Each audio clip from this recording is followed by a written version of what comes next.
2024 में होने वाले लोकसभा चुनाव में अब ज्यादा वक्त नहीं बचा है। ऐसे में इस चुनावी माहौल के बीच पहले बीजेपी की ओर से राम मंदिर को खूब भुनाने की कोशिश कर रही थी, लेकिन बीजेपी का दांव सफल होते नहीं दिख रहा है।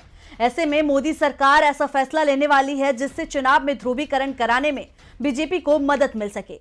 तो क्या है बीजेपी का प्लान, देखिए रिपोर्ट। लोकसभा चुनाव में अब महज चंद महीनों का वक्त बचा है।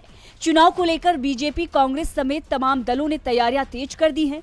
इसी कड़ी में बीजेपी ने कई मुद्दों के साथ साथ नागरिकता संशोधन अधिनियम यानी सीए को उठाने की तैयारी शुरू कर दी है। राम मंदिर के बाद अब सीएए लागू होने की सुगबुगाहट तेज हो गई है। माना यह जा रहा है कि इस साल कभी भी इस कानून को लागू किया जा सकता है।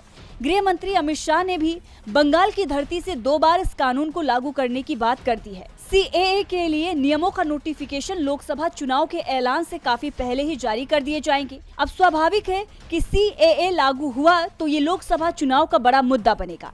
बीजेपी इसे अपने पक्ष में भुनाने का भरपूर प्रयास करेगी। वहीं विपक्ष का सीएए को लेकर साफ कहना है कि बीजेपी का राम मंदिर का मुद्दा नहीं चला, इसीलिए बीजेपी सीएए के जरिए ध्रुवीकरण करने की सोच रही है और लोकसभा चुनाव से पहले सीएए सीधे बीजेपी की मानसिकता को दिखाता है।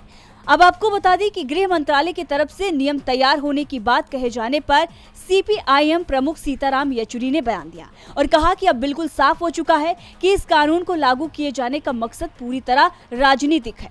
उन्होंने ये भी कहा कि 2019 में संसद से विधेयक पारित हुए, राष्ट्रपति की मंजूरी मिलने के लगभग 3 साल बाद भी इसके नियम नहीं जारी किए गए। अब लोकसभा चुनाव से ठीक पहले सीएए के नियम जारी करने की बात कही जा रही है। सरकार नियम इसलिए जारी करना चाहती है ताकि सांप्रदायिक ध्रुवीकरण किया जा सके। चुनाव से पहले सीएए के नियम जारी करने का एक ही मकसद है। सरकार इस कानून के नियम और कानून में की गई घोषणा का इस्तेमाल चुनाव में फायदा हासिल करने के लिए करना चाहती है।